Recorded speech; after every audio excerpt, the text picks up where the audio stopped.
బీసీలకు మద్దతుగా తెలంగాణ రాష్ట్ర వ్యాప్తంగా పలు సంఘాలు వామపక్ష పార్టీలు కూడా మద్దతు పలుకుతున్నాయి. మనతో పాటు వామపక్ష పార్టీల నాయకులు ఉన్నారు. రేపటి బంద్కు అన్ని ఏర్పాట్లు చేస్తున్న పరిస్థితి కనబడుతుంది. మనతో పాటు నాయకులు ఉన్నారు, మాట్లాడేది అన్న ఎట్లా చూడవచ్చు, ఏంది అసలు పరిస్థితి? తెలంగాణ రాష్ట్రంలో అక్టోబర్ 18వ తారీఖు రోజు బీసీ సంఘాలు తమకు రిజర్వేషన్లు కావాలని చెప్పి, ఈ ప్రభుత్వాలు రిజర్వేషన్లు కల్పించే దాంట్లో నిర్లక్ష్యంగా ఉన్నారని చెప్పి రాష్ట్ర బంధు చేయబోతున్నారు. ఈ రాష్ట్ర బంధులో 2-3 విషయాలు ప్రజానీకానికి వామపక్ష పార్టీలుగా సిపిఎం, ఐఆర్సిపి, న్యూ డెమోక్రసీ, మాస్ లైన్గా కొన్ని విషయాలు వారి దృష్టికి తీసుకురావాలని మేము అభిప్రాయపడ్డాం. గత 6 నెలల నుంచి బీసీ రిజర్వేషన్ల బిల్లులు కానీ, ఆర్డినెన్స్ కానీ గవర్నర్ దగ్గర, రాష్ట్రపతి దగ్గర, కేంద్ర ప్రభుత్వం దగ్గర పెండింగ్ ఉన్నాయి. ఆ పెండింగ్లో ఉన్నటువంటి బిల్లులను కావచ్చు లేదా జీవోను కావచ్చు, దాన్ని అంగీకరించి దాన్ని ఆమోదించి చట్టబద్ధత కల్పించాల్సినటువంటి బాధ్యత బీజేపీ పార్టీ, బీజేపీ ప్రభుత్వం పైన ఉంది. కానీ 6 నెలల నుంచి ఈ బీసీ రిజర్వేషన్ బిల్లును తొక్కిపెడుతున్నది, ఆపుతున్నది బీజేపీ ప్రభుత్వం. రేపు బంద్లో కూడా మళ్ళీ బీజేపీ మద్దతు ఇచ్చింది. మరి దొంగ అన్నట్టుగా ఈరోజు బీజేపీ పార్టీ వ్యవహరిస్తుంది. మరి రిజర్వేషన్లను అడ్డుకుంటున్నది ఏ ప్రభుత్వము? ఈ భారతదేశంలో ఇంకేదన్నా ప్రభుత్వం ఉందా అని చెప్పి ఈరోజు మేము సిపిఎంగా, వామపక్ష పార్టీలుగా మేము అడగదలుచుకున్నాం. రిజర్వేషన్లను అడ్డుకోవడం అంటే సామాజికంగా వెనకబడ్డ తరగతులను మనుధర్మశాస్త్రంలో ఎట్లయితే చెప్పబడ్డదో శూద్రులని, మీరు కాళ్ళ పాదాల నుంచి పుట్టినటువంటి వాళ్ళు, మీకు ఎలాంటి హక్కులు ఉండకూడదు, ఎలాంటి సౌకర్యాలు ఉండకూడదు అనేటువంటి ఒక మనుధర్మశాస్త్రాన్ని తూచా తప్పకుండా పాటిస్తున్న పార్టీ బీజేపీ. అందుకే బీసీలకు రిజర్వేషన్లు రాకుండా అడ్డుకుంటున్నటువంటి పార్టీ ప్రభుత్వం ఈరోజు బీజేపీ ఉంది. అందుకే ఈ వాస్తవాన్ని ప్రజలు గ్రహించాలి. రేపు జరిగేటువంటి బంద్ అసలు దోష అయినటువంటి బీజేపీని, నరేంద్ర మోడీని, రాష్ట్ర గవర్నర్ను, రాష్ట్రపతిని బోన్లో నిలబెట్టే బంద్గా ఉండాలని చెప్పి మేము సమాజానికి మేము పిలుపునిస్తున్నాం. రైట్, చెప్పండి ఎట్లా చూడవచ్చు, ఏంటి అసలు రేపటి బంద్కు ఏ విధమైన మద్దతు ఉంటుంది? ఈ రాష్ట్ర ప్రభుత్వం అదేవిధంగా కేంద్ర ప్రభుత్వం ద్వంద్వ వైఖరిని అవలంబిస్తూ ఉంది. అంటే అందరం శ్రీ వైశ్యులమే కానీ మా రొయ్యల బుట్ట మాయమైంది అన్నట్టుగా వ్యవహరిస్తూ ఉన్నారు. వాస్తవంగా రాష్ట్ర ప్రభుత్వం ఏదైతే ఉందో ఇవాళ రిజర్వేషన్ను కల్పించాలని చెప్పేసి ఒక తీర్మానం చేసి కేంద్ర ప్రభుత్వానికి పంపించినప్పటికీ ఇదే రేవంత్ రెడ్డి గారు 2 సార్లు జంతర్ మంతర్ దగ్గరికి వెళ్ళి ధర్నా కార్యక్రమాలలో పాల్గొన్నప్పుడు కేంద్ర మంత్రిగా ఉన్నటువంటి అమిత్ షా గారు చాలా స్పష్టంగా చెప్పారు, దీంట్లో 10% రిజర్వేషన్ ముస్లింలకు ఉన్నాయి, దీన్ని మేము ఎట్టి పరిస్థితుల్లో కూడాను ఆమోదించమని చెప్పేసి అన్నప్పుడు ఇది ఖచ్చితంగా ఒక మతోన్మాద భావజాలంతో కూడుకున్నటువంటి దుర్మార్గమైనటువంటి వ్యవస్థను కొనసాగిస్తూ ఉన్నారు. కేంద్ర రాష్ట్ర ప్రభుత్వాలు 2 కూడాను ఈ రిజర్వేషన్ల యొక్క ప్రక్రియను కోల్డ్ స్టోరేజ్లో పెట్టేసి కాలయాపన చేయాలని చెప్పి చూస్తున్నారు. కనుక ఈ రాష్ట్రంలో ఉన్నటువంటి జాజుల శ్రీనివాస్ గారు బీసీ సంఘానికి నాయకత్వం వహిస్తున్నారు. అదేవిధంగా ఆర్ కృష్ణయ్య గారు కూడాను కేంద్రంలో ఉన్నటువంటి ప్రభుత్వానికి కూడాను వంత పడుతూ ఉన్నారు. కనుక వీళ్ళిద్దరిపైన కూడాను ప్రధానమైనటువంటి బాధ్యత ఉంది. వీళ్ళు అఖిలపక్షాన్ని ఏర్పాటు చేసుకొని ఈ రాష్ట్ర ముఖ్యమంత్రి ద్వారా కేంద్రానికి తీసుకెళ్లేసి పెద్ద ఎత్తున ప్రెషర్ చేసి, ఒత్తిడి చేసి ఈ రిజర్వేషన్లను సాధించుకునేటటువంటి చర్య వైపున అడుగులు వేయాలని చెప్పేసి మేము వీళ్ళని కోరుతా ఉన్నాం. ఈ ద్వంద్వ వైఖరిని ఇప్పటికైనా విడనాడాలి. మేమేమంటున్నామంటే రాష్ట్ర ప్రభుత్వం తీర్మానం చేస్తుంది, కేంద్ర ప్రభుత్వం ఆమోదిస్తాం, మాకు ఎలాంటి అభ్యంతరం లేదని చెప్పేసి ఆర్ కృష్ణయ్య గారు చెప్తా ఉన్నారు. మరి ఇక్కడ అడ్డు తగిలేటటువంటి వాళ్ళు ఎవరు? ప్రజలా? లేకపోతే ఏ రాజకీయ లక్ష్యం కోసం, ఏ రిజర్వేషన్ల ప్రక్రియ కోసం పోరాటం చేసేటటువంటి వాళ్ళు ఏమైనా అభ్యంతరం చెప్తా ఉన్నారా?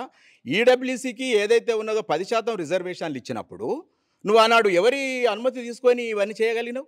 కేవలం 7%, 9% ఉన్నటువంటి రెడ్డిలు, రావులు, బ్రాహ్మణులు, వైశ్యులు, నాయుడులు, చౌదరులు, వీళ్ళు కేవలం 7% మంది ఉన్నటువంటి వాళ్ళకు 10% రిజర్వేషన్లు ఇస్తారు. అదేవిధంగా 2.5 కోట్ల మంది ఉన్నటువంటి బీసీ బిడ్డలు అనేక సంవత్సరాలుగా పెద్ద ఎత్తున ఉద్యమాలు చేస్తూ ఉన్నారు. మాకు రాజ్యాంగంలో కల్పించినటువంటి మా హక్కును ఏదైతే షెడ్యూల్ ప్రకారంగా మాకు దాన్ని అమెండ్మెంట్ చేపించేసి ఇవ్వాలని చెప్పేసి కోరితే ఈ మడత పేచీలు ఏంటిదనేటువంటి దాన్ని, ఈ దోపుసులాట ఏంటిదనేటువంటి దాన్ని ఇవాళ ప్రజలు గమనించాల్సిన అవసరం ఉంది. రేపటి బంధు రిజర్వేషన్ ఏదైతే ఉన్నాయో ఇవి 2 కూడాను కీలకమైనటువంటి ప్రజల యొక్క ప్రజాస్వామ్యయుతమైనటువంటి రాజ్యాంగంలో రాయబడ్డటువంటి న్యాయబద్ధమైనటువంటి డిమాండ్ కనుక ఆ డిమాండ్ను కేంద్ర ప్రభుత్వం రాష్ట్ర ప్రభుత్వం రెండింటిపైన కూడా బాధ్యత ఉంది కనుక మొత్తం అఖిలపక్షాన్ని ఇక్కడ ఉన్నటువంటి అన్ని తరగతుల కుల సంఘాలను కానీ లేకపోతే వామపక్ష ఉద్యమాలను కానీ లేదా ఇంకితరతర సామాజిక ఉద్యమకారులను కానీ కలుపుకొని పెద్ద ఎత్తున ఉద్యమం చేయకపోతే ఈ రిజర్వేషన్లను మనం సాధించుకోవడం అనేటువంటిది చరిత్రలో అసంభవం. ఇది ఒక మంచి సందర్భం వచ్చేసింది.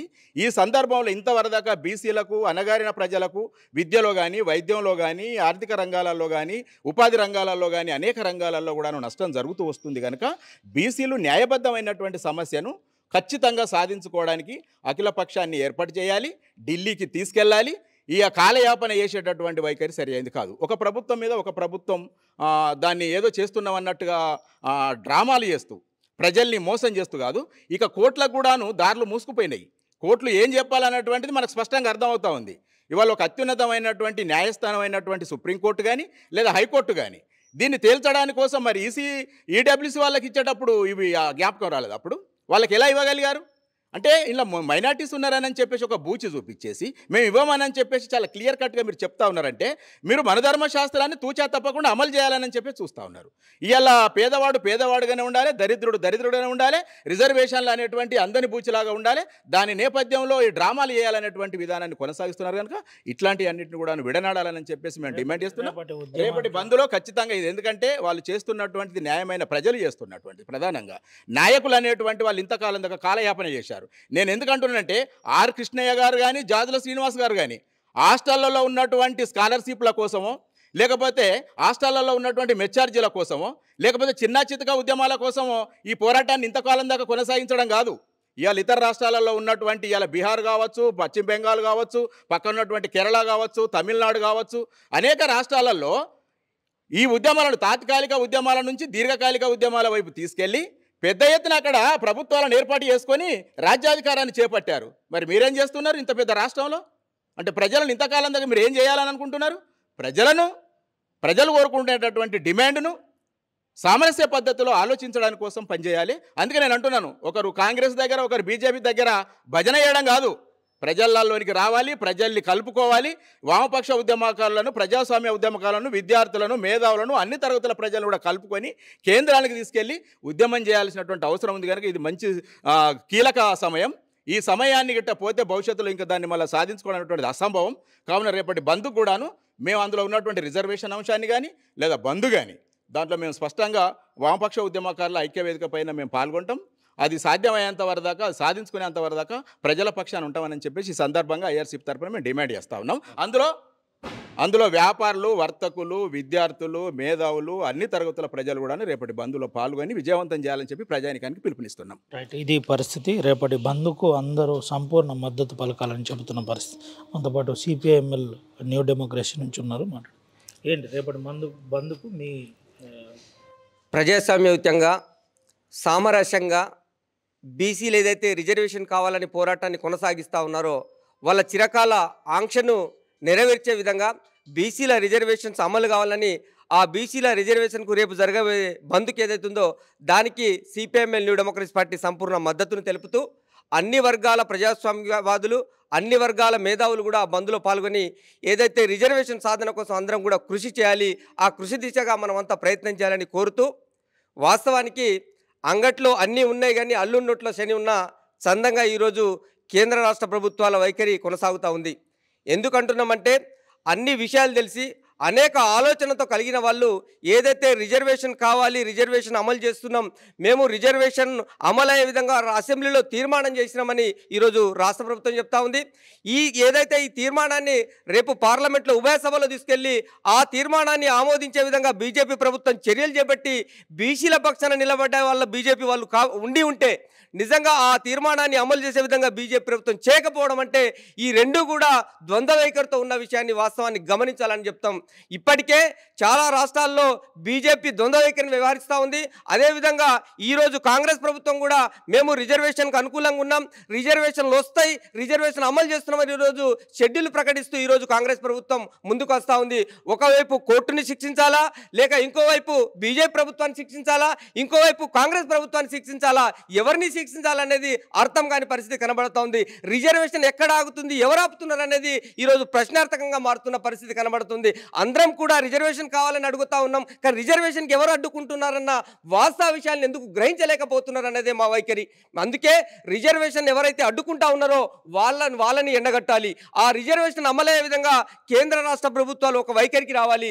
రాష్ట్ర ప్రభుత్వం ఏదైతే తీర్మానం చేసిందో దాన్ని బీజేపీ ప్రభుత్వం కూడా అనేక మంత్రులు ఈరోజు మేము బీసీ రిజర్వేషన్లకు అనుకూలం అంటున్న మంత్రులు ఎవరైతే ఉన్నారో బీజేపీ మంత్రులు వాళ్ళు ఉభయ సభల్లో పెట్టి దాన్ని ఆమోదించే విధంగా చర్యలు చేపట్టాలి. కానీ మేము మద్దతు అనడం కాదు. దాన్ని ఏ విధంగా అయితే అమలు చేసి బీసీలు కోరుకున్న అణగారిన బీసీలు అనేక సంవత్సరాలు అనేక ఏళ్ల తరబడి ఇబ్బంది పడుతున్న బీసీలకు ఈరోజు రిజర్వేషన్లు వచ్చినాయంటే కోటి ఆశలతో ఉన్న బీజేపీ కోటి ఆశలతో ఉన్న బీసీ నా బిడ్డలు ఈరోజు రిజర్వేషన్లు ఒకటేసారి ఆగిపోయినాయంటే చాలా ఇబ్బందికరంగా ఉంటుంది. కాబట్టి తక్షణమే కేంద్ర రాష్ట్ర ప్రభుత్వాలు ఆలోచించి ఏదైతే రిజర్వేషన్లు ఉన్నాయో ఆ రిజర్వేషన్ అమలు చేసే విధంగా చర్యలు చేపట్టాలి.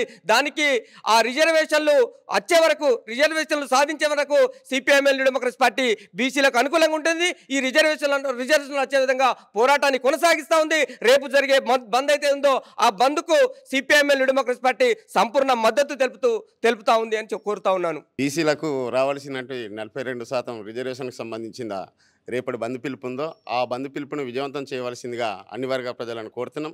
అదేవిధంగా ఈరోజు బీసీ సోదరులందరూ కూడా ఆలోచించుకోవాలి.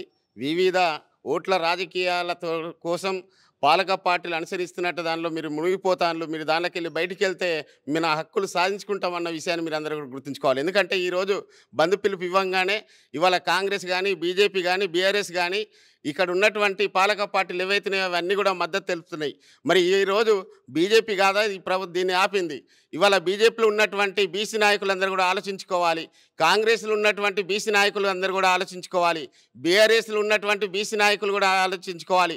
ఎందుకంటే బీసీలలో మీకే కాదు, మీకు ఒకరిద్దరికి పదవులు వచ్చినంత మాత్రాన మీరు బాగుంటే బీసీలు అందరూ బాగున్నట్టు కాదు. ఇవాళ అట్టడుగు వర్గాలకు సంబంధించిన వాళ్ళు బీసీ వాళ్ళు చాలామంది ఉన్నారు. విద్య వైద్యం ఉపాధులు లేక చాలామంది కూడా ఇబ్బందులు పడుతున్నటువంటి గురి ఉంది. కనుక మీరందరూ కూడా రాజకీయ పార్టీలకు అతీతంగా మీ పార్టీలను ఫస్ట్ నిలదీయండి.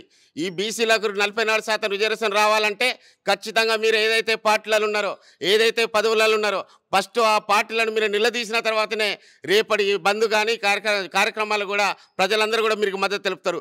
ఆ విషయాన్ని మీరు అందరూ గుర్తుంచుకోవాలని, అదేవిధంగా బీసీ సోదరులు ఏదైతే జరుపుతానో ఏదైతే రేపటి బంద్ పిలుపుందో నెక్స్ట్ జరగబోయే కార్యక్రమాలకు అన్నిటి కూడా సిపిఐఎంఎల్ మాస్ లైన్ పార్టీ ముందుండి ఈ కార్యక్రమాన్ని విజయవంతం చేస్తామని చెప్పేసి తెలియజేస్తున్నాం.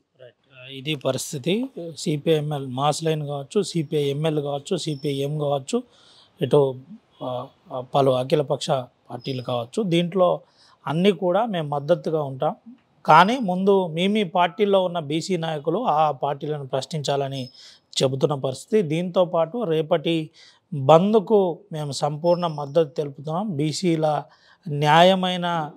న్యాయబద్ధమైన ఈ డిమాండ్ నెరవేరేదాకా వారి వెనుకుండి వారితో మా భుజం కలుపుతామని వామపక్ష పార్టీలు చెబుతున్న పరిస్థితి. దీంతోపాటు నిన్న మావోయిస్టు పార్టీ అధికార ప్రతినిధి జగన్ కూడా లేఖ విడుదల చేశారు. మా సంపూర్ణ మద్దతు బీసీలకు ఉందని చెబుతున్న పరిస్థితి. వరుసగా అన్ని కుల సంఘాలు ఇప్పటికే రేపటి బీసీ బంద్కు మద్దతు పలుకుతున్న పరిస్థితి అయితే కనబడుతుంది. దీంట్లో బీజేపీ కాంగ్రెస్ కూడా మద్దతు పలకడం ఒక రకంగా హాస్యాస్పదంగా ఉందని వామపక్ష పార్టీలు చెబుతున్న పరిస్థితి. ఇప్పటికే ఇటు కేంద్ర ప్రభుత్వం కావచ్చు, రాష్ట్ర ప్రభుత్వం కావచ్చు, ఎక్కడ లోపం ఉంది, ఎక్కడ బిల్లు ఆగింది, ఎందుకు దాన్ని సరి చేసుకోవట్లేదు, ఎందుకు దాన్ని పార్లమెంట్లో కావచ్చు, ఇటు గవర్నర్ దగ్గర కావచ్చు, ఎందుకు ఆమోదం పొందకుండా ఆపుతున్నారో చెప్పాలని సూటిగా ప్రశ్నిస్తున్న పరిస్థితి కనబడుతుంది. సుమతో రవినాయక్, RTV ఆదిలాబాద్. తెలుగులో న్యూస్ కి ఫాస్టెస్ట్ యాప్ ఇప్పుడు టోటల్లీ న్యూ అవతార్లో జస్ట్ 5 సెకండ్స్ లో కంప్లీట్ న్యూస్. సోషల్ మీడియాలో ట్రెండ్స్ కి one stop solution. Live TV app voice search option తో ఇప్పుడే డౌన్లోడ్ చేయండి లేదా అప్డేట్ అయిపోండి. యాప్ లింక్ డిస్క్రిప్షన్ లో ఉంది.